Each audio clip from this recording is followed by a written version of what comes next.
Tayo po'y makipagbasa po sa Salmo o mga awit 103, chapter 103, verse 1 to 2.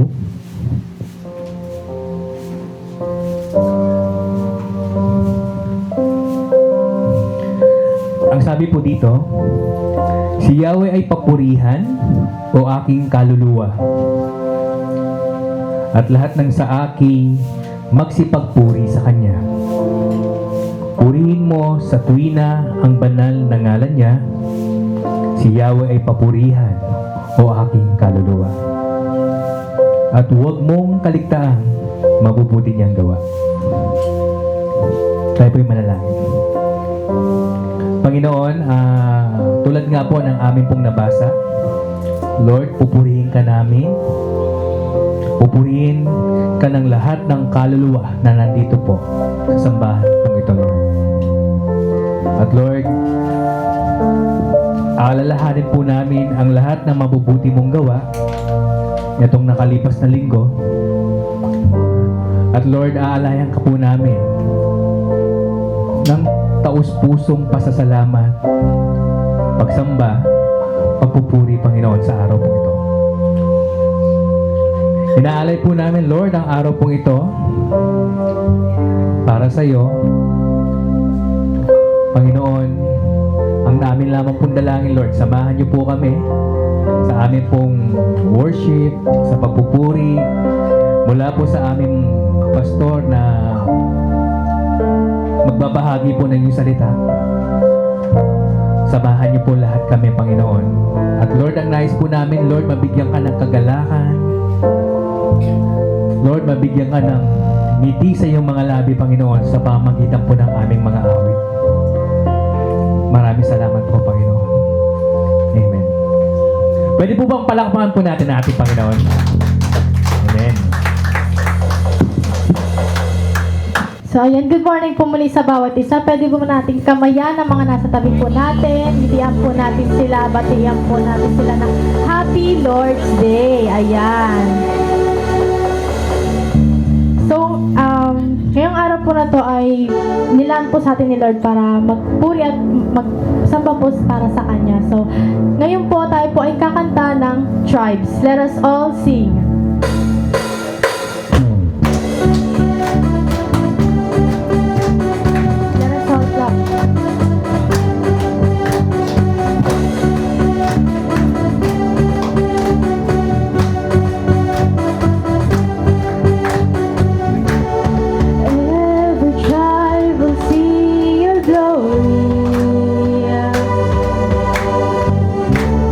Every nation bow before you.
took the fall inside of me. Above all, one more time. Crucified, laid behind the stone, you lived to die, rejected and alone, like a rose trampled on the ground. You took the fall inside of me. Above all, like a rose trampled on the ground. You took the fall inside of me. Above all, like a rose trampled on the ground. You took the fall inside of me. Above all.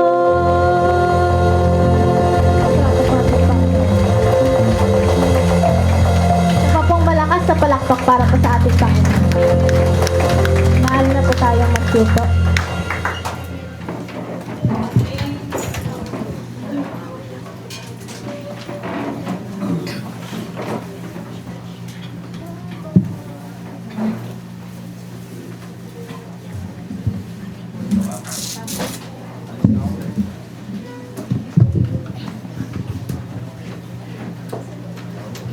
Amen po.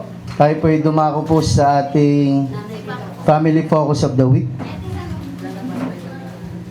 Panalangin po natin ang pamilya po ni Brother Marlon Bankilay. Tayo pong lahat ay yumuko at tayo po ay manalangin. Panginoon po namin Diyos, maraming salamat sa umagang ito. At kami po ay binigyan nyo ng pagkakataon na makapunta po sa iyong bahay-sambahan. Amin pong idinadalangin ang aming pong kapatid na si Brother Marlon at ang kanyang buong pamilya, ang Bankilay family. Sa lahat po ng kanilang endeavor, sa lahat po ng kanilang ginagawa, nawa po ay masumpungan niyo po yung katapatan po sa kanilang puso sa paglilingkod po sa iyo. Ganon din po, Panginoon, amin pong hinihiling na pagkalooban niyo po sila ng mga pagpapalang pinansyal. Ganon din po ang mga pagpapalang spiritual ay patuloy niyo pong igawad sa kanila. Ang kagalakan, pagmamahal, kapayapaan, Panginoon, ang patuloy niyo pong ibigay at iparana sa buong pamilya pong ito. Sa lahat po ng kanilang ginagawa, Panginoon, maging sa kanila pong source of income, Lord God, ay patuloy niyo po silang ingatan at i-provide ang kanilang daily needs. Ganon din po sa plano, Panginoon, ng kanilang mga anak at sa kanilang pag-aaral, Panginoon. We pray for excellency, Lord God. We pray for wisdom, for your knowledge to be upon them, Panginoon, at patuloy na lukubin. Nawa po ay patuloy niyo po silang patnubayan at samahan saan man pong hamon ng buhay ang kanila pong harapin. Gabayan niyo po sila, itinataas po namin sila at ang pagpapala niyo po ang iyo pong igawad sa buong Bankilay family sa pangalan ni Jesus. Amen. Amen po. Pakibukas po ang ating mga Biblia, Efeso chapter 5 verse 1 to 2. Sige po, basahin ko na po. Yamang kayong mga anak na minamahal ng Diyos, tularan ninyo siya. Number 2 po, mamuhay kayo ng may pagmamahal tulad ni Kristo dahil sa kanyang pagmamahal sa atin. Inialay niya ang kanyang buhay bilang mabangong alay at handog sa Diyos. Sige po, magsiupo po tayo. Thank you po, Nanay Imelda. Good morning po muli sa bawat isa. Kanina akala ko po, konti po tayo eh. Amen, amen. Kanina po, parang bungi po yung upuan eh. Pero pag dilat ko po, nung pagkatapos ng mababol, biglang Biglang dami po tayo eh. Amen, amen. Batiin po natin yung ating mga katabi ng Happy Lord's Day. Yan. Happy Lord's Day. Good morning po. Ayan. Batiin nyo po. Kung pagka maganda po gising yan, ibig sabihin, baka nakapagkape po yan, di ba? Pag ginitian ka yan, nakapagkape yan, o kaya nakainom ng McCafe. Sponsor ng McDo eh, no? Tapos na po tayo sa chapter 4 ng Ephesians. So, palakpakan po natin ang ating mga sarili. Amen? 2 chapters away po tayo. 2 chapters away na lang po tayo at makakaalis na po tayo sa Efeso. At makakapag-aral po tayo ng iba pa pong mga aklat sa banal na kasulatan. Ang pag-uusapan po natin sa umagang ito ay pinamagatan ko pong Walking in Love. Ayan. In love, pagka talaga naman po narinig natin yung love, sino po ba dito yung mga nagmamahal? Pakitaas po yung kamay. Lahat po tayo, syempre nagmamahal kay Lord, yan. Di ba ako tapos eh. Nagmamahal sa ating Panginoon. And dito po sa ating pag-uusapan, may subtopic po yan nakalagay, Becoming a Fragrant Offering. Alam niyo po, next slide po tayo. Yung mga bata, kunyari po, katulad ni Sean, gawin natin po example si Sean. Pag may nakita po siya sa mga matatanda, kunyari, lagi niya pong nakikita yung kanyang lola na nagwawalis. Yan. Alam ko po, nakwento rin po yan ni Elder Lorne. Kapag ka nagwawalis siya, o kaya naghuhugas, talagang tinitignan po ng mga bata. Alam niyo po ang mga bata, they are very observant sa paligid po nila. Tama po ba? Kaya nga, pagka meron po ako nakita sa Facebook, sorry po, yung kanyang magulang ay lagi nagsasabi ng mga bad words. Alam niyo po, 1 or 2 years old pa lang po, marunong na po magmura. So kung ano po yung naririnig, nakikita, nai-imitate po nila. Tama po ba? Nakikita po nila, kaya, kunyari po, katulad po ng example natin kanina, nakikita lagi nagwawalis, magwawalis din. Makikita naghugas, nagpe-presenta din po maghugas. Alam niyo po, kahit hindi mga bata, kahit yung mga matatanda, sometimes may ginagaya po tayo eh.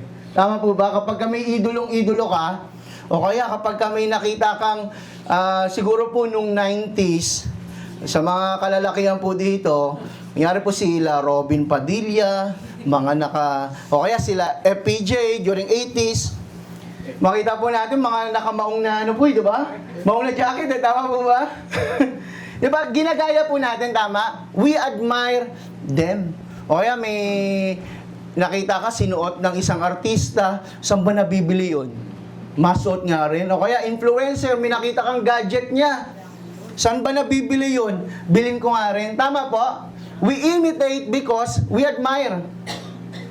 At sa umaga pong ito, in Ephesians chapter 5, Paul invites believers to do something extraordinary.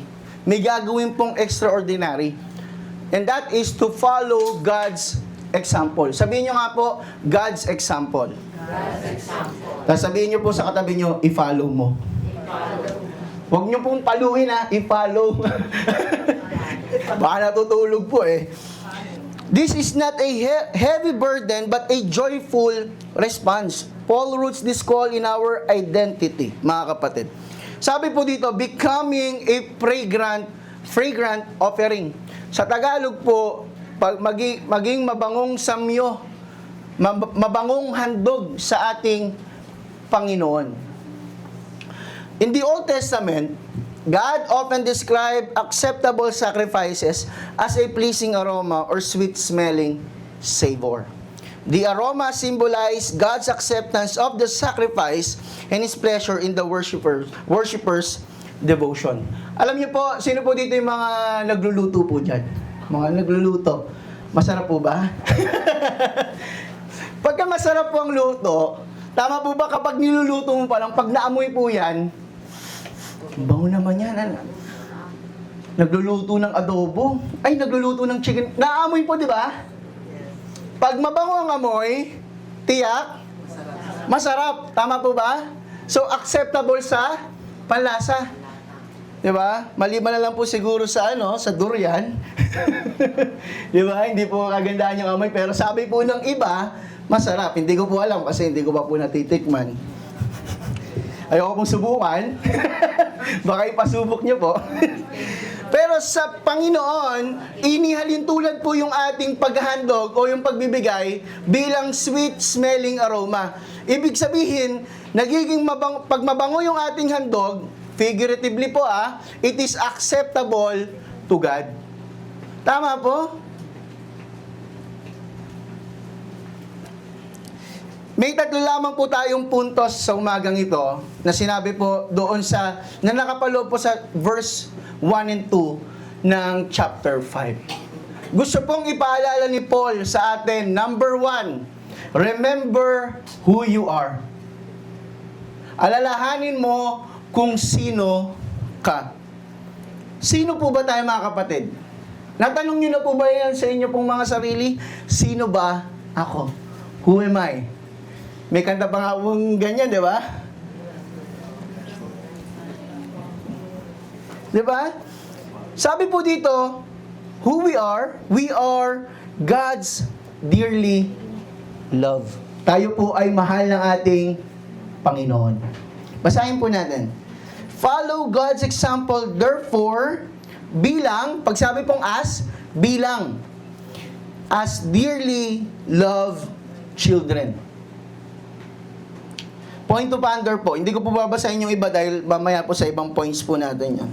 The Christian life starts with identity, not performance. If we know who we are in Christ, mga kapatid, that will be the vehicle para po tayo ay maglingkod at mamuhay sa Kanya. Not performance. Sa ibang mga religion po, sa ibang mga beliefs, ang kanila pong itinataas yung kanilang mga mabubuting gawa. Sa RC po, alam niyo na po yung RC, di ba? Narinig ko lang din po kay Elder B. RC po ang tawag niya, Roman Catholic or Catholicism. Sa kanila po ang itinataas, yes, tinataas po yung faith, yung grace, but co-equal nung works. Okay po? Sa ibang mga pananampalataya like Buddhism, meron po tinatawag na enlightenment. At makakapunta ka doon sa enlightenment na yon through series of sufferings.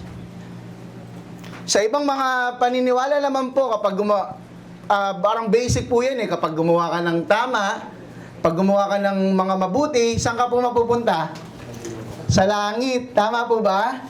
Ganyan yung kaisipan po natin Kapag ka nagmura ka, nagsinungaling ka, nagnakaw, pumatay, o ano pa man po, anong sinasabi po sa atin? Saan tayo mapupunta?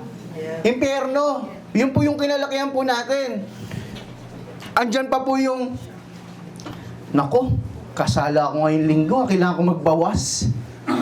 Tama po ba? May ganyan Kailangan ko magbawas, punta muna ako sa church. Pagdating naman po sa church, dumaan lang. Nagkano lang po ng holy water, nag-sign of the cross, dumaan lang. Tapos, rekta na po sa SM. O sa kainan, di ba? It starts with knowing who we are in Christ. Kaya alam niyo po, si Paul, ganda rin po ng wisdom na binigay sa kanya ng Panginoon Sinabi niya po dito, we are God's dearly children. Tayo, remember our identity. Pero nung chapter 1 pa lang po, sinabi niya, ano pong sinabi ni Paul nung chapter 1? That we are chosen before the foundation of the earth. That's our identity. We are chosen. Sabi niyo nga po sa inyong sarili, I am chosen. Sa tuwing magda-doubt po tayo sa ating mga sarili, sa tuwing tipong parang bibigay na po tayo, let us always remember we are chosen. Not today, not in the past, not in the future, but before even time began, we were chosen. Naisip niyo po ba yun? Naisip niyo po ba kung gaano kabigat at kalalim po yun? That we were chosen before even the beginning of the world? Tapos, pag mag-act po tayo, parang hindi po tayo pinili. Kapag tayo po ay ginawang ambassador ng Pilipinas sa US, tayo po yung pinili, ano po ang action or character ng pinili ng Pilipinas na maging ambassador? He is a representative of the Philippines to the US. So, kailangan yung tindig mo pa lang, yung forma mo, tama po ba, yung pananalita. But we act like we were not chosen, mga kapatid. Amen po ba?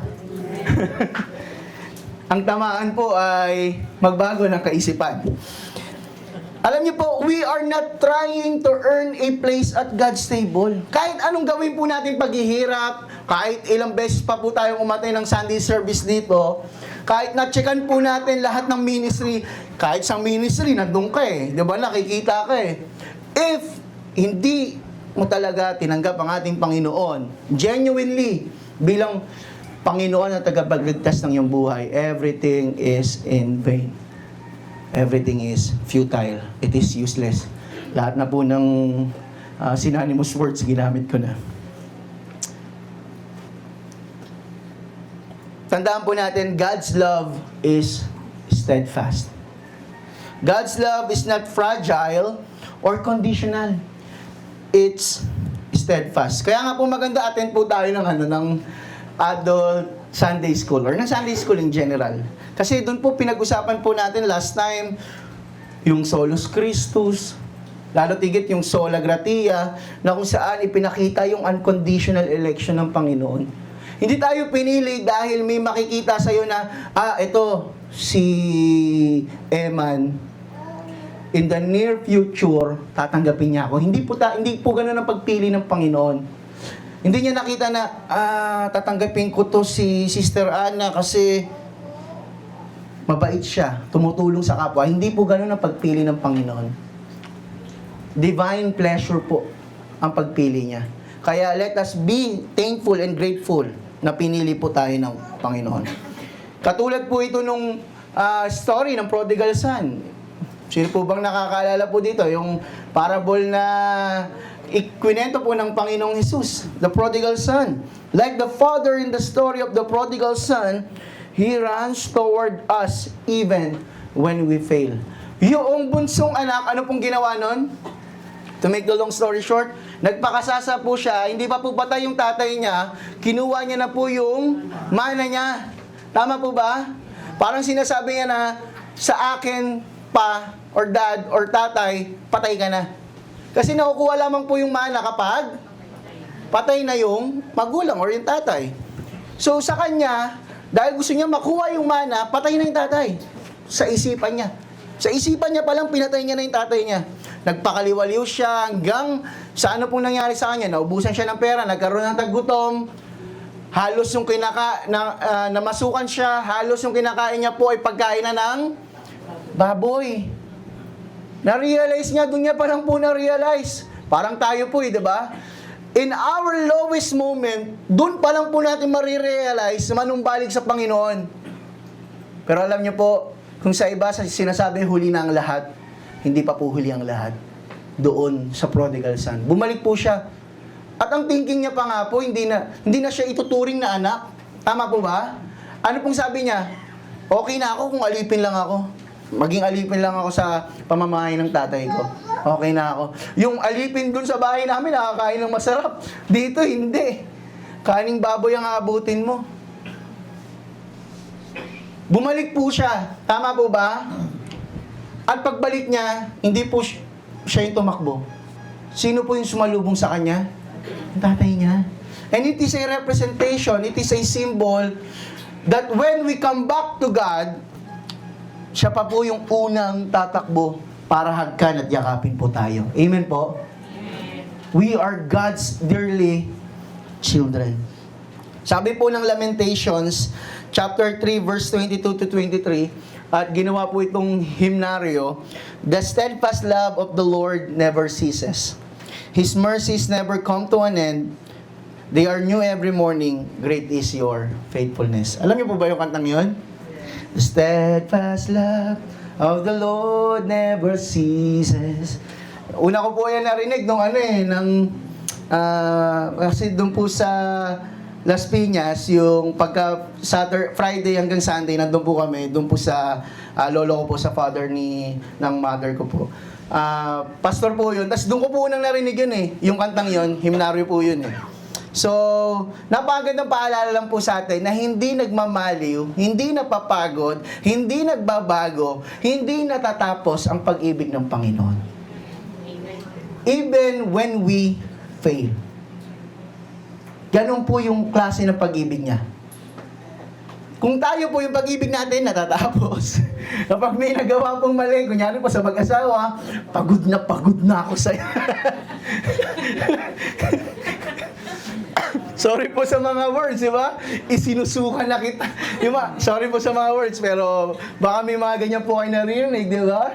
Pagod na ako, di na kita mahal. Sa Panginoon po, hindi po natatapos yan even when we fail. Ang problema po sa iba, inaabuso po. Tama? Yung iba inaabuso. Ang thinking, ito po yung maling kaisipan. Ang maling kaisipan, ay mahal naman ako ni Lord eh. So kahit anong gawin ko, papatawarin niya naman ako. Mali po yung ganong kaisipan. Hindi po yun kaisipan ng binago ng ating Panginoong Hesus. Kaisipan po yun ng hindi Kristiyano. Amen? Ang kaisipan ng isang Kristiyano, thankful, grateful, at nagbabago. Alam niyo po, may isang bata po, and next picture po, next slide. May isang bata po, nasa bahayan siya, sa orphanage. Tapos, parang ilang taon na po siya naghihintay. Parang nandun na po siya, nung baby siya. And then, parang 6 years old, nakasama na po siya sa listahan ng mga ipapaampon. Ilang taon na po siya naghihintay, umabot na po 6 years, 12 years old na siya. And at last, may nag-ampon na po sa kanya. Nung may nag-ampon na sa kanya, unang pasok sa bahay, wow, ang ganda dito. Wala akong katabi pag matutulog. Sabi niya. Tapos sabi niya, ngayon, inoobserbahan po siya nung tatay niya. Dahil inampun nga po siya, inoobserbahan siya kung anong ginagawa niya. Isang gabi, nagising yung tatay niya para uminom ng tubig. Nakita niya yung inadopt niya na anak na papunta po sa rep. Ganun pa po yung lakad eh. Parang hindi makabasag pinggan. Tinitignan niya lang. Kasi medyo madilim po, tinitignan niya ganun. Tapos, gano'n po, konti. Alam niyo po yung mga rep na luma, di ba? Medyo matunog na po ng konti, di ba? Gawa ganun. Ngayon, binuksan niya yung ilaw, nagulat po yung bata. Tapos sabi niya, kinausap niya po, pinaupo niya yung anak niya, kinausap niya, bakit nagtatago ka? Ganun. Sabi niya, nahihiya po kasi ako na kumuha dun. Actually, nagugutom po ako kasi nahihiya po akong kumuha dyan sa rep niyo po ng pagkain. Sinabihan po siya ng tatay. Sabi niya, tandaan mo, magmula nung pumasok ka sa bahay na ito, anak na kita. So, ang lahat ng akin ay sa'yo rin. Huwag kang mahihiya na kumuha dyan. And ang sabi ng Bible, we are adopted sons and daughters ng ating Panginoon. Anak na po tayo ng Panginoon. At huwag po tayo mahihiyang humingi. Tama po ba? Huwag po tayo mahihiyang humingi. Sabihin nyo nga po sa katabi nyo, huwag kang mahihiyang humingi. Ang problema po sa atin, hindi po tayo humihingi. Tama po ba? Paano po tayo bibigyan kung di tayo humihingi? Simple po, di ba? Simple yung logic eh. Simple yung principle eh. Humingi ka. Ask. And it shall be given unto you. Sabi po ng John chapter 1 verse 12, but as many as receive Him, ito po yung binigay niya sa atin to them He gave the right to become children of God, to those who believe in His name. Subalit ang lahat ng tumanggap at sumampalataya sa Kanya ay binigyan niya ng karapatang maging mga anak ng Diyos. At katulad ng bata doon sa kwento, ang lahat ng sa Ama ay sa anak. Binigyan po tayo ng Panginoon ng iba't ibang kaloob, spiritual blessings, and even financial provisions. Our daily needs. But what we need to do is to ask for it. Alam niyo po, if we really know our identity in Christ, if we really know our purpose, kung sino po tayo sa ating Panginoon, if we constantly, sabi po dito sa application, if we constantly feel we have to prove our worth, let us remember God's love was settled at the cross. Wala ka nang kailangan pang patunayan. Wala ka nang kailangan pang gawin. Wala ka nang kailangan pang works na gawin para maligtas. God's love was settled at the cross. Live as one who is accepted and not as someone desperate for approval. Iba po yung galaw ng isang taong alam niyang pinili siya ng Diyos at yung taong ang ginagawa ay gumagawa ng mabuti para mapili ng Diyos. Magkaiba po yung galaw nun. Yung isa po nagsisik ng approval, yung isa po thankful and grateful sa ibinigay sa kanya ng Panginoon. Amen po. So kapag ka maglilingkod po tayo, hindi po tayo parang nagbibilangan. Si brother ganito, yan lang naman yung ministry, tapos siya yung laging napapansin. Tama po ba? May mga ganyan eh. Ako hindi man lang ako binati ng hindi man lang ako initingan ni pastor. Hindi man lang, alam niyo po, pagka ganun po, we are seeking approval. Tama po ba? We are seeking validation. Ang tingin pa rin po natin sa ating sarili, ito po na para bang kawawa po tayo, kawawa naman ako. Parang lahat na yata ng pagsubok sa buhay, ako na yung nagbitbit. Pasan ko ang mundo. If ganun po yung pagtingin po natin, na para bang need po natin ng validation or approval ng tao sa paligid natin. Kapag tayo po nakabase sa kung anong maririnig natin sa ibang tao, dangerous territory po yan. Our lives will never be worth it. Sa totoo lang po, wala naman talagang halaga ang buhay natin if hindi na-settle sa cross ang ating mga kasalanan.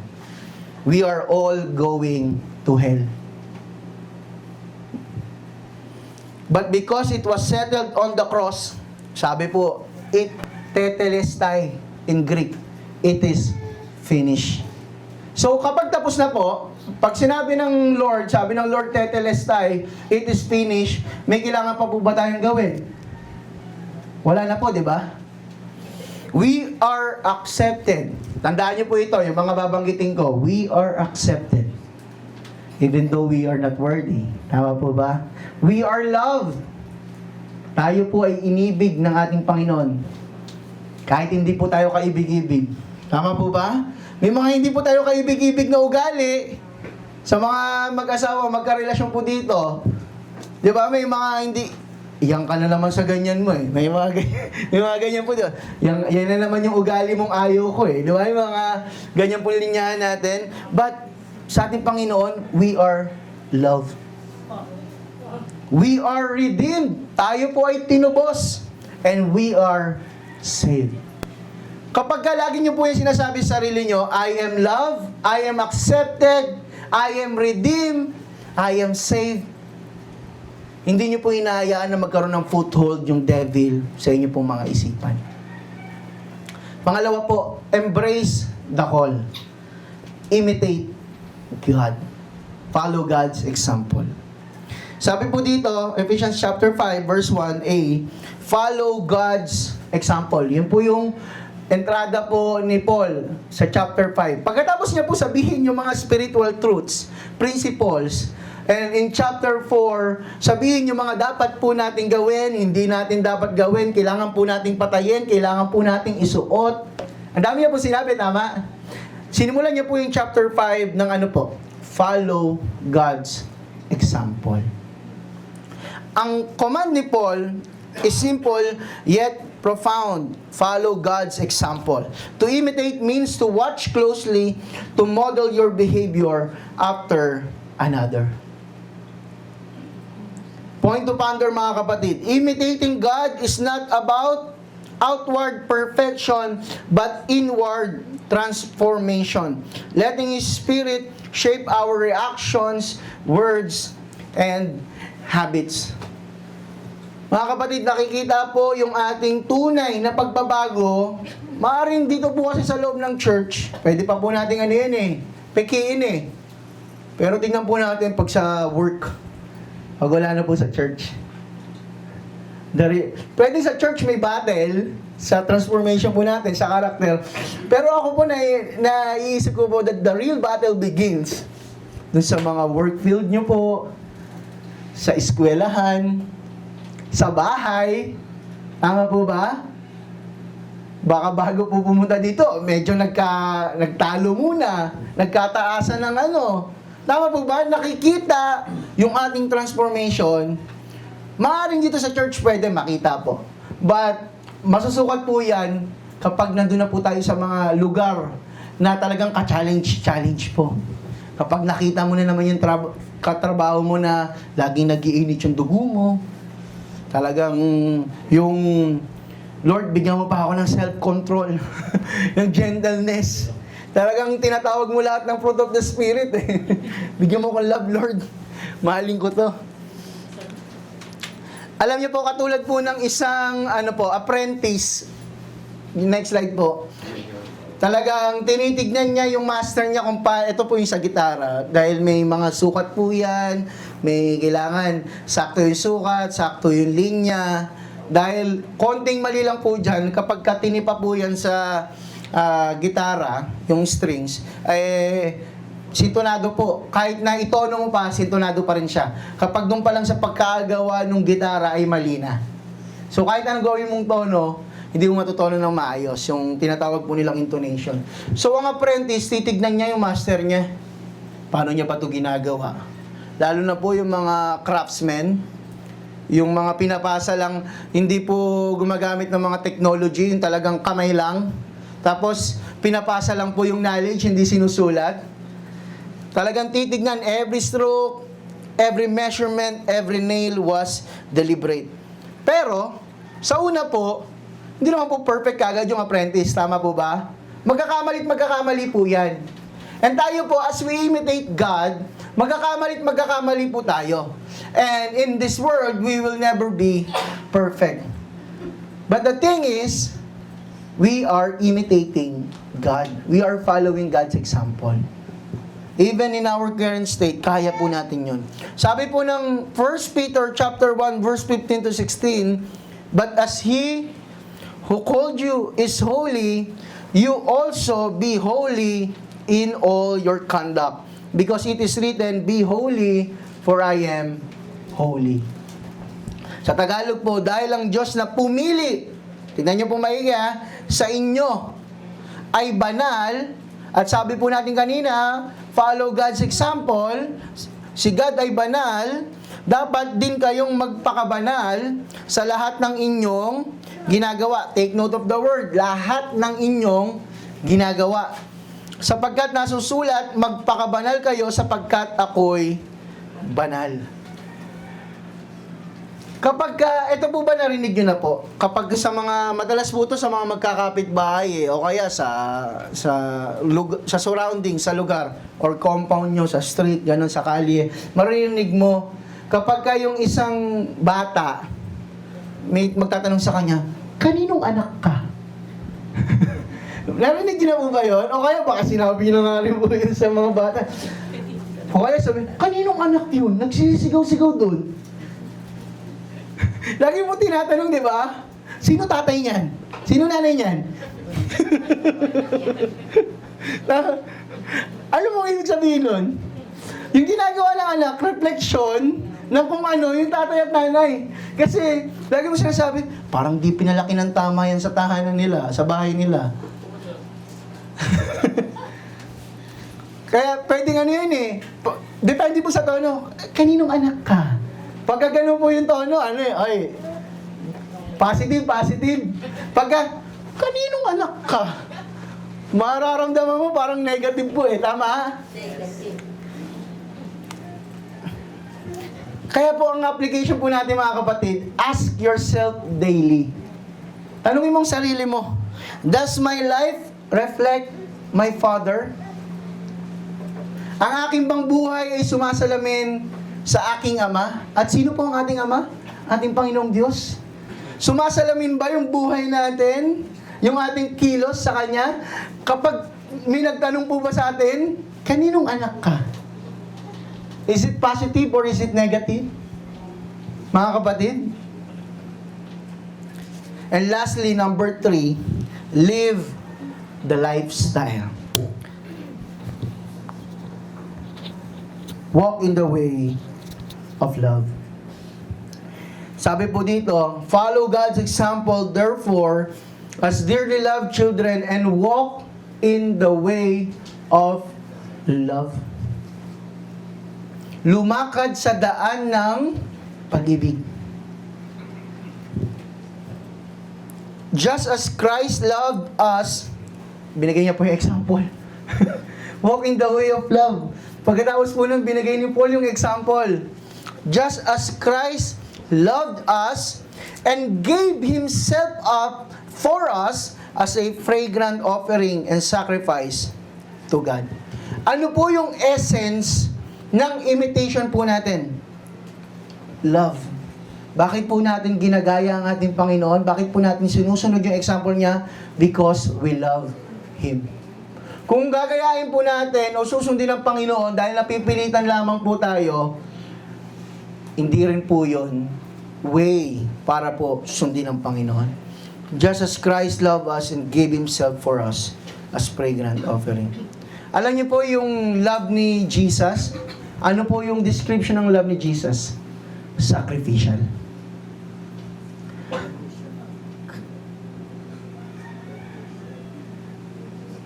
Kahit sa maging si David po, di ba? Hindi raw po siya magbibigay sa ating Panginoon that cost Him nothing. Sacrificial. Sa kanyang pagbibigay sa Panginoon. Love is not an occasional feeling. It is a continual way of living. Kanina sinabi po natin, God's love is steadfast. Hindi nagmamaliw, hindi tumitigil, hindi nagbabago. Sabi po dito, we need to walk in the way of love. Christ's love was sacrificial. He gave Himself up. He placed our good above His comfort, even His life. Kung ganun po yung pagtingin ni Jesus sa pag-ibig, sacrificial, paano po natin tingnan ang pag-ibig natin sa Diyos? Pag convenient lang po? Pag everything is okay, everything is good, o kaya naman, vice versa, pag everything is bad, dun lang po tayo lalapit sa Panginoon. Pag everything is not going our way, dun lang po natin mamahalin ng Panginoon. If Jesus' love is sacrificial, did we sacrifice something para po sa ating Panginoon? Yung offering po ba natin, yung offering po natin ngayong umaga, does it cost us something? Or, ibibigay lang po natin, ito, bigay ko na kay Lord. I'm talking about tithes and offering, mga kapatid, ha? Pag ang thinking mo, ito, bigay ko na kay Lord. Pero pag yung ano mo, ang hirap, Lord, ibigay ito, medyo malaki, pero ibibigay ko. And that's sacrificial. Ang hirap umatin ngayon, Lord, medyo may nararamdaman ako, may sakit ako ngayon, pero attend ako. Ang hirap maglingkod ngayon, Lord, kasi medyo may inaayos kami sa bahay. Medyo may personal mga problems ako, pero maglilingkod ako, attend ako, Lord. Kasi I know your love is sacrificial. So who am I to question? Who am I to make excuses? Kapag ganyan po ang thinking po natin, it is a recipe, mga kapatid, for excellency. It is a recipe for blessing, mga kapatid. Huwag po tayong maniwala sa sinasabi, ngayon po May mga nagsasabi po kasi ganito, siguro sa mga mag-asawa. Narinig ko po kasi, pagka nadadaan sa newsfeed ko, yung mga pag ini-interview, alam mo, sinasabi nilang ganon, alam mo, yung asawa mo, ay, ang asawa ko, hindi ko naman yan mahal araw-araw. Pero, sometimes mahal ko siya, sometimes hindi. Pero pinipili ko siya araw-araw. Wait lang po Para mali po yung mali po yung... Kasi kapag once na pinili mo araw-araw, anong ibig sabihin po nun? Mahal mo. Medyo may ayaw ka lang na ugali, pero mahal mo pa rin, tama? Kaya yung sinasabi ng iba, hindi ko siya mahal araw-araw, pero pinipili ko naman. Pero di ba po ang pagpili ay nagpapakita ng pagmamahal? Kasi kung di tayo pinili ng Diyos, hindi niya tayo mahal. Even in times that we are not worthy of love or to be loved, choose to love. Sabihin niyo po sa katabi niyo, choose to love. Kahit minsan nakakagalit po, di ba? Kahit minsan nakakainis, kahit minsan parang nakakainit ng dugo, ng ulo, ng kahit ano pong parte ng katawan. Even in times, nararamdaman mo yun, choose to love. That's what Christ did, mga kapatid. Romans 5:8. Tama? But God demonstrates His own love for us in this. While we were still sinners, Christ died for us. Hindi ka pa kamahal-mahal, minahal ka na ng Panginoon, tapos kumakaasla ka po sa asawa mo, sa ka-churchmate mo, nakagawa lang sa'yo ng konting mali, di na kita mahal, di na kita papansinin. Pag nakita tayo sa linggo, hindi kita papansinin talaga, kahit batiin mo ako ng Happy Lord's Day, di ako happy sa'yo. Pero ang problema nyo lang po, hindi ka na-update. Alam nyo po, di ba, nag-gets nyo po, even when there are times na mahirap magmahal, magmahal ka pa rin. Amen? Amen po ba? Parang hindi kayo sumasang-ayon. Parang ayaw nyo po sa sa sinasabi ko A fragrant offering.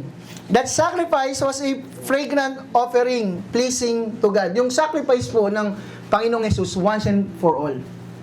Alam niyo po, during the Old Testament time, meron po dong pagpasok niyo po sa templo, hindi ka po kagad makakapasok doon sa mismong templo. Meron po munang outer courts na tinatawag. Pagpasok mo doon, may makikita kang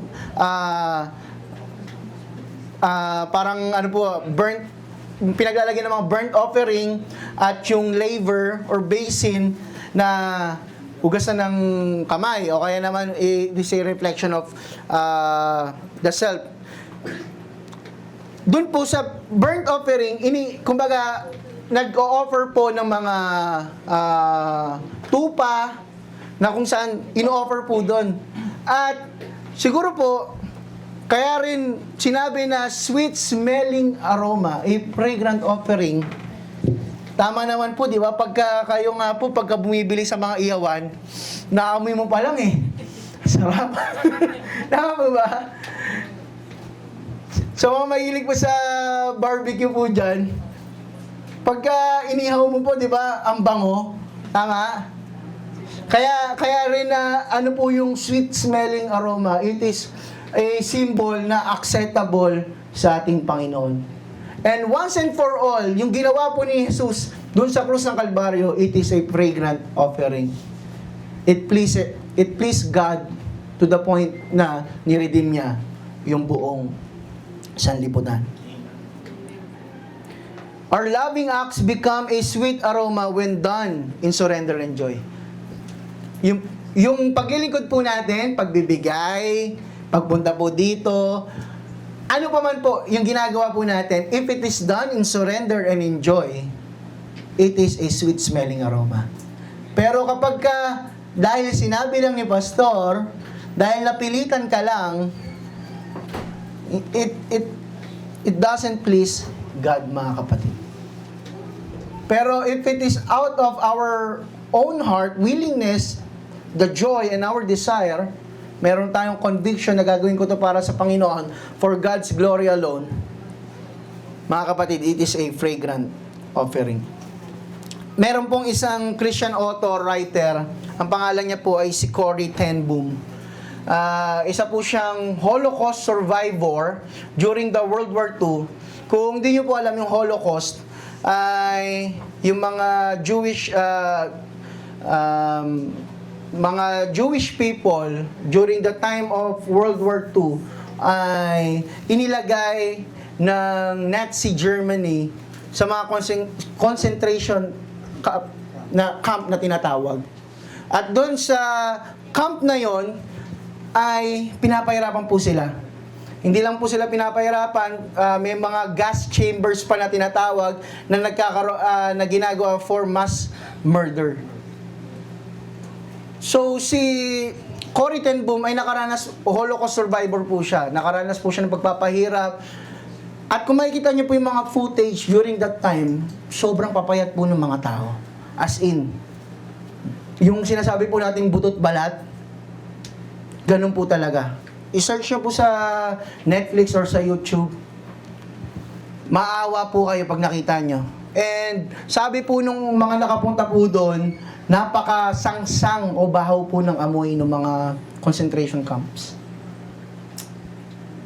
Si Corrie ten Boom, after the war, nakita niya po yung isa sa mga nagpahirap sa kanya doon sa concentration camp. Ang nangyari po sa kanya, nagulat po siya. Kasi babalik po sa kanya yung trauma eh. Tama? And then, hindi po siya makapagpatawad, nahirapan po siya. Christian na po siya na ito ha. Sabi, paano ko ito papatawarin, Lord? Ito yung nagpahirap sa akin. Nagpahirap sa amin. And then she prayed silently and asked Jesus to help her. And as she reached out her hand, an incredible warmth flooded her heart. Ito po yung sabi niya po sa sa isa mga libro niya. She forgave him and later said it felt like the love of Christ flowed through her. A current far stronger than my own. Kung siya lang po, hindi niya kaya magpatawad. Sabi niya kay Lord, hindi ko po kaya, Lord. Kung ako lang, kung kahit sino naman po, di ba, ang natural na mo, parang gusto mong patayin, gusto mo rin pahirapan, gusto mong gawin kung ano yung ginawa niya sa'yo. Tama po? Yan po yung mga lagi natin nakikita sa mga pelikula eh. Di ba? Gusto mong gawin kung ano yung ginawa niya sa'yo. But kay Lord, kakaiba eh. Sabi ni Lord, forgive. Hirap Lord. Pero sabi mo eh. Tama po ba? Sino po nakaranas po ng ganyan? Sabi ng puso mo, ayoko mag-forgive. Pero sabi ni Lord, forgive. Naglalaban po, di ba? May tug of war. Sana pong manaig forgiveness. Amen? At kung may mga hindi pa po tayo napapatawad ngayon, it is the right time to forgive them. Ikawala po natin yung sarili po natin sa mga utang ng ibang tao sa atin. Amen? The act of forgiveness was costly. Yet it rose to God like a fragrant offering, echoing Christ's sacrifice. Ito po ang sabi ni Jesus sa John chapter 13, 34 to 35. Baka memory verse nyo rin po ito. A new commandment I give to you, that you love one another as I have loved you. That you also love one another. By this, all will know that you are my disciples if you have love for one another. Una po sabi, love your neighbors as you love yourself. Tama po ba? Sabi po dito ni Lord, that you love one another as I have loved you. And that love was sacrificial. For our application mga kapatid, to walk in love is to choose forgiveness over resentment. Kaya nga po lagi natin sinasabi, walang lugar sa isang Kristiyano na magkaroon po tayo ng sama ng loob. Ang sama ng loob, pinapalabas po yan. Tama po? Kapag hindi po natin pinalabas at inayaan lang po natin sa ating mga puso yan, ano pong mangyayari? Para po tayong atomic bomb. bigla na lang po tayong sasabog. Generosity over selfishness.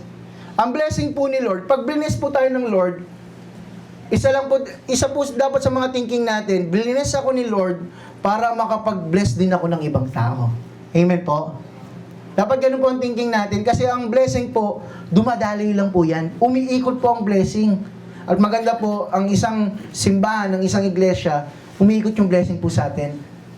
Huwag niyo pong i-withhold sa sarili niyo po yung blessing. Amen? Hayaan po natin ang bawat isa maging blessing sa bawat isa. And service over indifference. Pag ikaw, wala ka lang paki sa loob ng church, simba, uwi ka lang, magsisimba ka lang, tapos uwi ka na, sorry to say, but you're not part of the church at all, mga kapatid.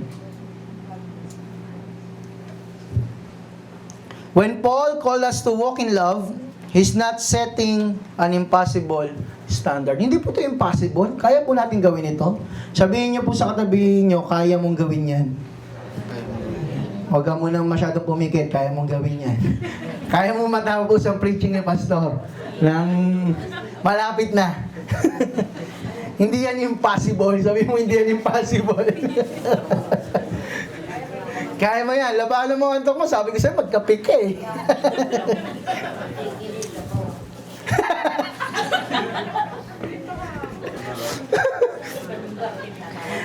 He's inviting us to live out who we already are. Isa pamuhay mo kung sino ka talaga. And you are God's dearly child, mga kapatid. You are loved, you are accepted, you are redeemed, you are saved, you are chosen. If ganyan ang thinking po natin, that we are redeemed, we are loved, we are chosen, we are accepted, mag-iba po yung pagtingin po natin at paglilingkod. We are God's beloved children. Imagine niyo po yung church na ang mga tao sa loob ay consistently nag-choose to forgive. Magkaroon man po tayo ng pagsubok, magkaroon man ng mga arguments, discussion, magkaroon man ng mga issues, alam mong masusolve. Bakit? Yung church na yun, ang foundation, yung love ni Jesus. Tama po ba? Hindi yung church na 1 taon, 2 taon na yung issue nung magkapatid sa pananampalataya, hindi pa rin naayos. Tama? Imagine a church where marriages healed by grace. Hindi yung konting ano lang po talagang maghihiwalay na. Imagine a church where communities drawn to Christ by His fragrance in us. Let's allow God's love to shape us so deeply that wherever we go, we leave behind the sweet aroma of Christ. As if, meron po tayong pabango, at kapag tayo po ay lumakad, pag may tao pong nakamoy sa atin, talagang lilingon pa po, ang bango naman nun. Di ba? Yung iba po kasi conscious sa amoy po nila na, kailangan mabango ako ha, kailangan mabango ako. Kaya pagka sumampa ka ng jeep, sumampa ka sa mga public transport, ang bango naman. Sana ganun po tayo, figuratively mga kapatid, baka maligo tayo sa pabango Figuratively, sana ang maamoy po sa atin si Jesus. Tama? Tayo nga po, ayaw po natin ang pagka may maamoy tayong hindi maganda, tama? O kaya, medyo may maamoy tayo na hindi kaaya-aya. Sana po ang maamoy sa atin si Jesus. Amen? Because we are God's beloved children. At talaga pong yung pinili po natin kanta above all. Ang ganda po kasi nung lyrics po yun di ba? Pinapakita po yung love ni Lord. At wag po natin kalimutan yung pag-ibig ng Panginoon.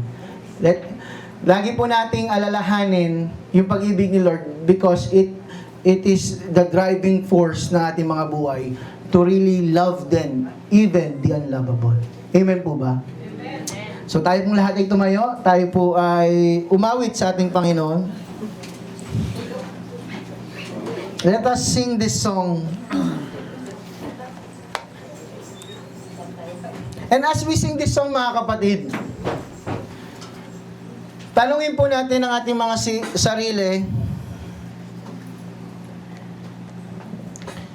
Una po sa lahat, am I loving the Lord wholeheartedly, genuinely? Am I loving my neighbor, my churchmate, genuinely? And am I loving myself genuinely? Let's sing this song above all. All powers above all kings, above all nature and all created things, above all wisdom and all the ways of man. You were here before the world began. Above all kingdoms, above all thrones, above all wonders this world has ever known, above all wealth and treasures of the earth. There's no way to measure what you're worth. Crucified, laid behind the sun, you live to die, trampled on the ground, like a rose, trampled on the ground. You took the fall, thought of me above all. Let us sing crucified. Crucified, laid behind the sun, you live to die. Thank you, Lord, for your sacrifice, for your love unto us. Like a rose, trampled on the ground. You took the fall, thought of me above Let us sing all. crucified. Crucified, laid behind the sun, you live to die. Come on, church. Rejected Let's worship the Lord in spirit and in truth. like a rose. Let us be thankful for His love unto us, His sacrificial love unto us. You took the fall and taught of me above all.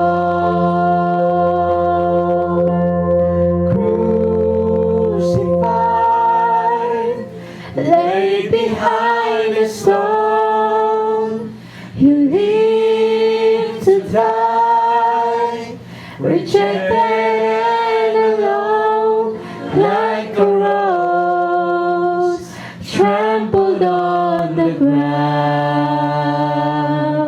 You took the fall and taught of me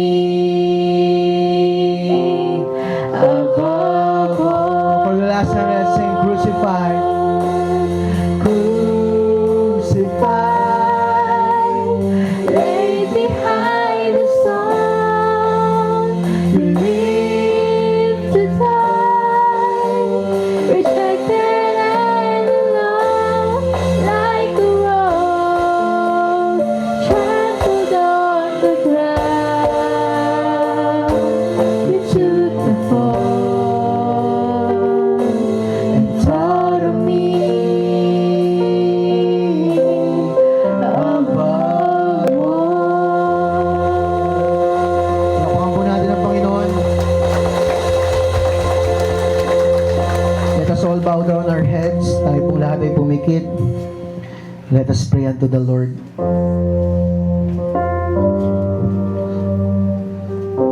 Lord, thank you for your life. Thank you for the cross. Thank you for your love. Thank you for your sacrifice. We thank you for your offering, Lord God. Thank you for that body that was bruised.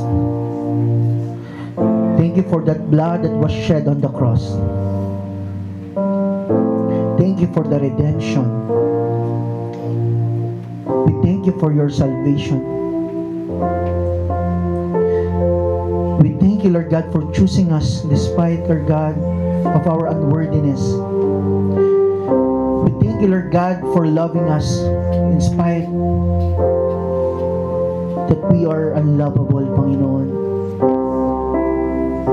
Thank you for making us holy, Lord God, even though we are sinners, Lord God. And thank you, Lord God, for your provisions even when we don't deserve it. Panginoon, kulang po ang aming mga salita para pasalamatan ka, Panginoon. But ultimately, Lord God, teach us to love. Teach us, Lord God, to walk in the way of love. Teach us, Lord God, to know our identity. Teach us to embrace the call to imitate you. And teach us, Lord God, to live the lifestyle. May we choose forgiveness over resentment.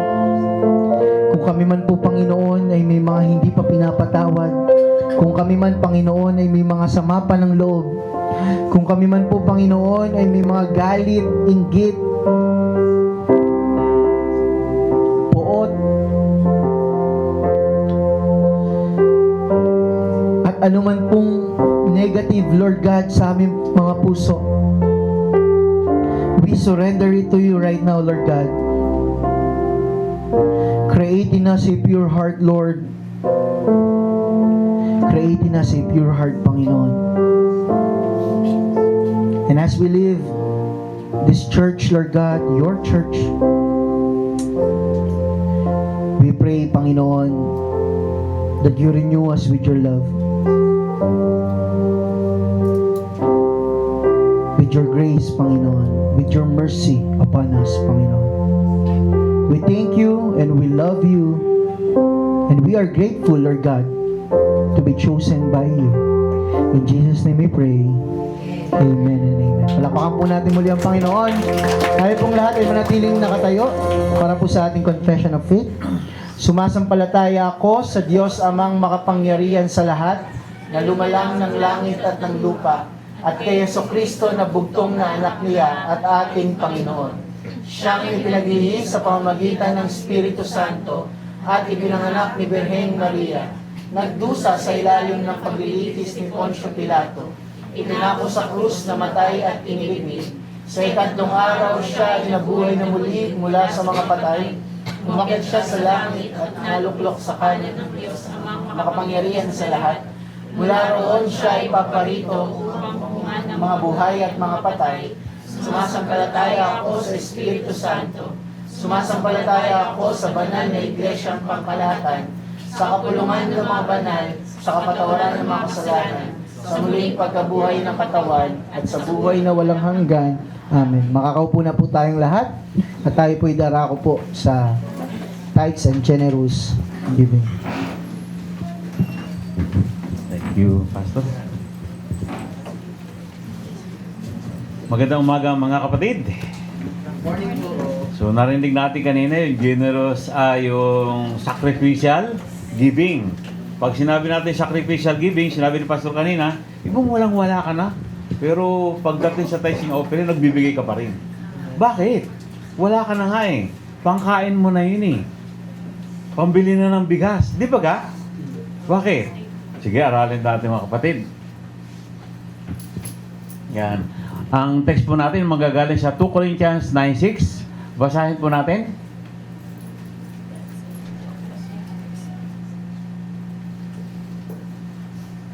Yan. Basahin po natin sabay-sabay. Remember this, whoever Sows sparingly will also reap sparingly, and whoever sows generously will also reap generously. Yan. ang pagbibigay daw po sa Panginoon ay parang investment in heaven. Yan. Nagtanim ka ng palay, ano mangyayari? Maaari tumubo, dumami, tama ba? Ay kung hindi mo itinanim, anong mangyayari?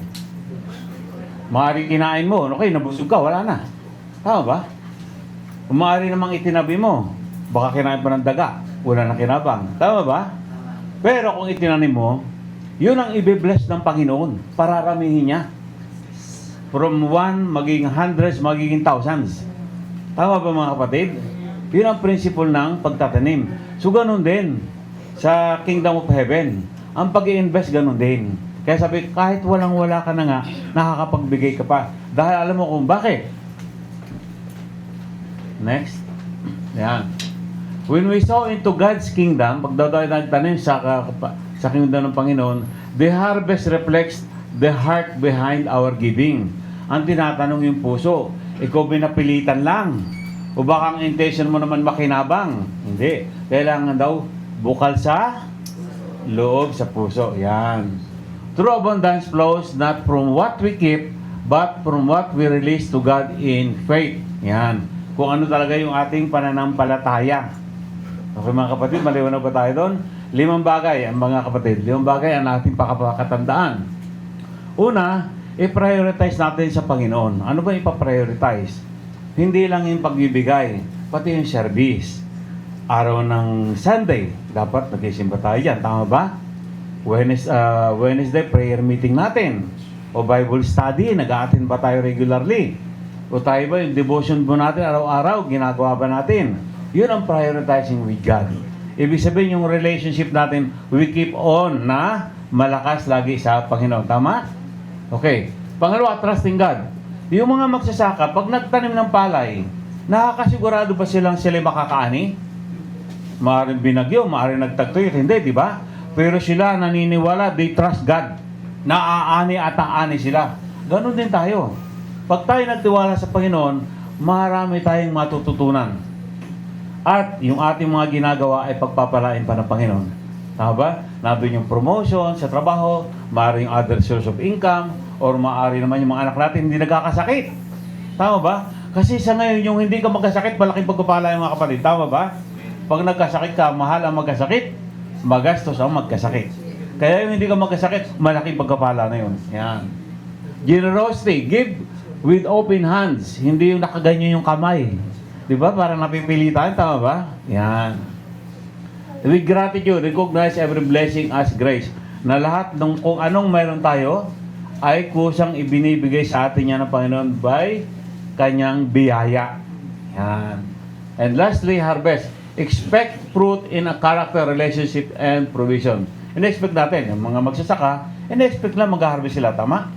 So, ganun din sa Panginoon. Alam natin, sabi nga ng pastor kanina, we are adopted children of God. So, ibig sabihin, God has already prepared a table for us. Sunahan nyo na yung pagkapala ng Panginoon.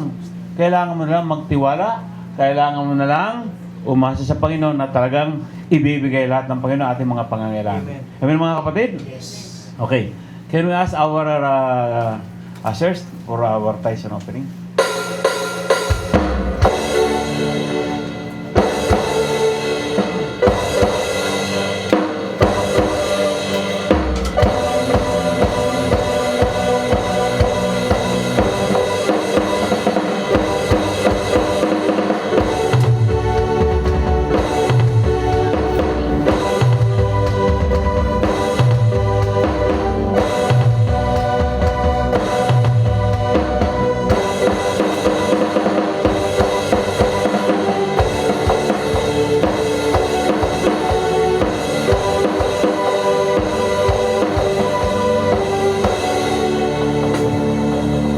Manalangin tayo mga kapatid. Yes, Lord, our Heavenly Father, You are the most almighty and the most powerful, O God. Thank you, Lord, sa mga kaloob ng aming mga kapatid, O God. Pagpalaan niyo po, Panginoon, ang mga salapi na ito, Panginoon. Gamit namin sa ikalalago ng iyong kingdom here on earth, Panginoon. Lord, give us the knowledge and the wisdom upang magamit namin ang maayos sa mga bagay na ito at lalo pong lumago, O God. Nagpapasalamat po kami sa buhay ng bawat isa na narito, Panginoon. Sa nagbigay at even sa mga hindi nakapagbigay, Lord, dalangin po namin na panghawakan po ang bawat isa po sa amin, Panginoon. Pagpalaan niyo po ang bawat ginagawa, ang gawain ng bawat isa po sa amin mga trabaho, sa aming mga hanap buhay, upang lalo po kami umaseso, umunlad, at gumanda po ang aming mga buhay, ganoon din ang aming mga anak at mga kamag-anak, Panginoon. Salamat, Panginoon, na nagkaligtasan po sa mga sakit-sakit at kung ano po mga bagay, Panginoon, for your safety and protection sa aming pang-araw-araw na buhay. Salamat po muli sa lahat, Panginoon. In Jesus' mighty name we pray. Amen and amen and amen.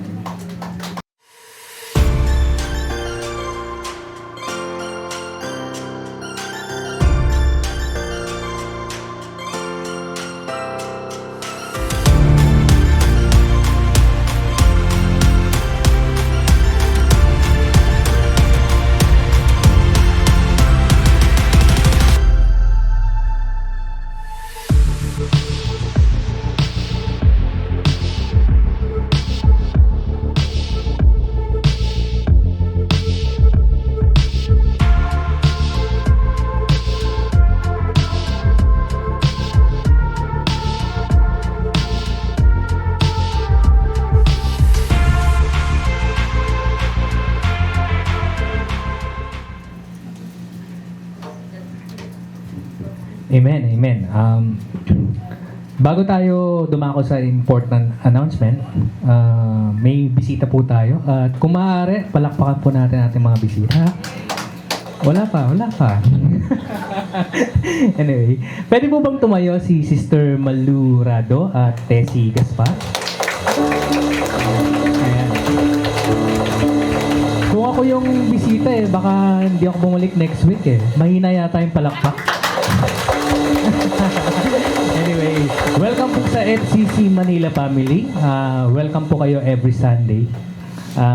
Ayan, invited pala sila ni Sister Lorna Garcia. Anyway, ayan.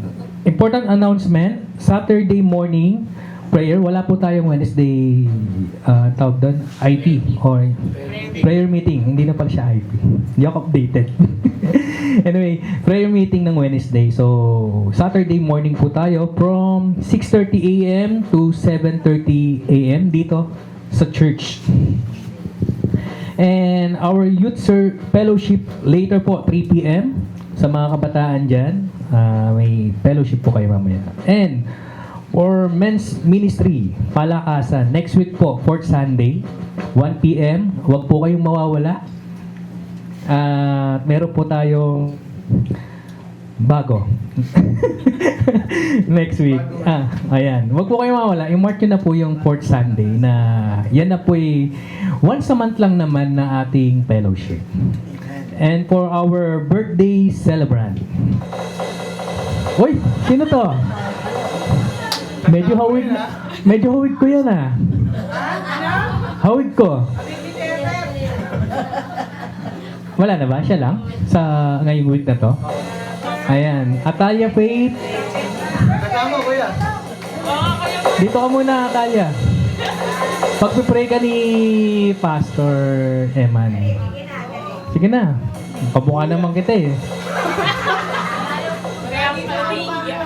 Kaya siguro ayaw munta rito. Sino na muna, kuya Nakamukha mo.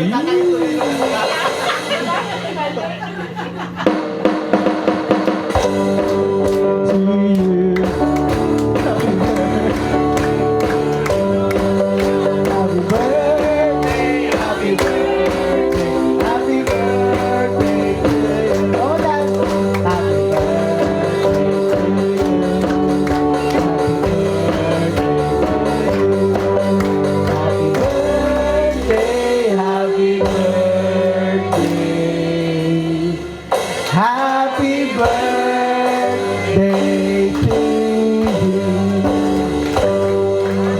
Naisaan po ako ni Elder Mark din biglang pinasa sa akin yung mic Yan, pag-pray po natin si Atalia. Ayan po. Na kamukha po ni Sister Ana. Combination. Para walang sasama ang loob. Sabi nga po, choose forgiveness, di ba? Pag-pray po natin si Atalia at ang buong Gada sa family na rin po. Panginoon namin Diyos, maraming salamat po sa iyong provision of life, Lord God, for providing Atalia, Lord God, another year in her life. Panginoon, we pray sa bata pong ito na lumaki po siya na may takot sa iyo, sa lalo't higit na madaling panahon, Panginoon, ay magsuko rin po siya ng kanyang buhay sa iyo bilang Panginoon tagapagligtas. Lumating po yung panahon na yon, Panginoon, nawa po ay maging ready siya na tanggapin ka bilang Panginoon tagapagligtas ng kanyang buhay. At hiniling din po namin sa kanyang mga magulang na gamitin niyo po ang mga magulang niya, si Elder Mark at si Sister Anna, na maging gabay, Panginoon, maging way and source of guidance ni Atalia sa kanyang paglaki, sa kanyang mga decisions in life. Lord God, we pray for a good health, for your provision, Panginoon, at ganoon din lalo tigit, Lord God, yung excellency sa kanyang pag-aaral, the wisdom and knowledge, Lord God, ay patuloy niyo pong ibigay sa batang ito, Panginoon. Hinihiling po namin, Lord God, na ikaw po ang mag-instill, Lord God, sa heart ng batang ito to really, Lord God, be a blessing din po in her family, Panginoon. Pagpalain niyo rin po ang Gadasa family, Lord God. Give them, Lord God, the provision that they need in their everyday lives. This we ask in Jesus' name we pray. Amen and amen. Thank you so much po. Tayo pong lahat ay tumayo at tayo po ay manalangin.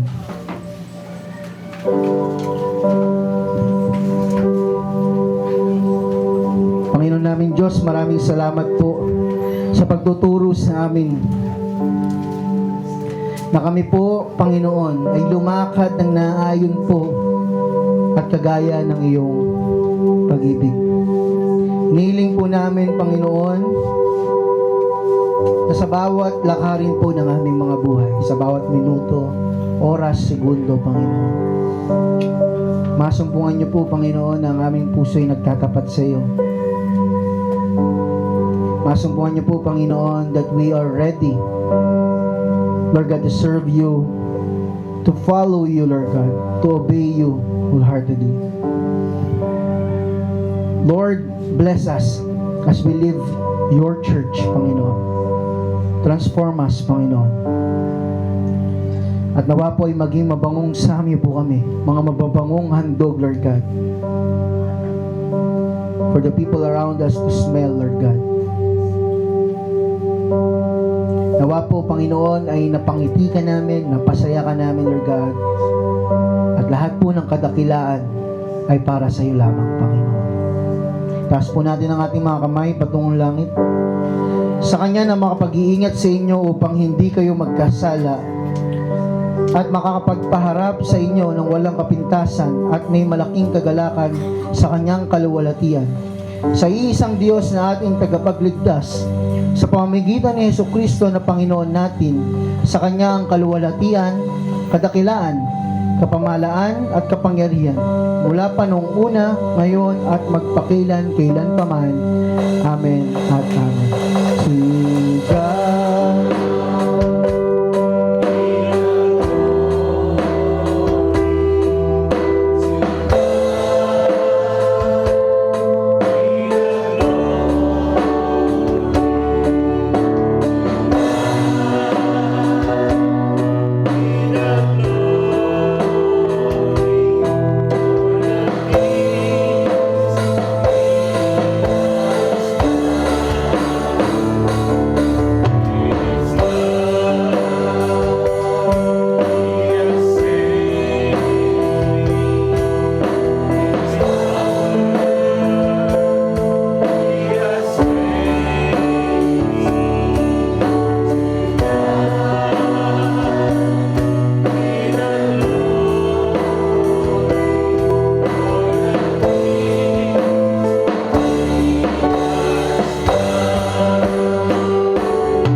Amen po.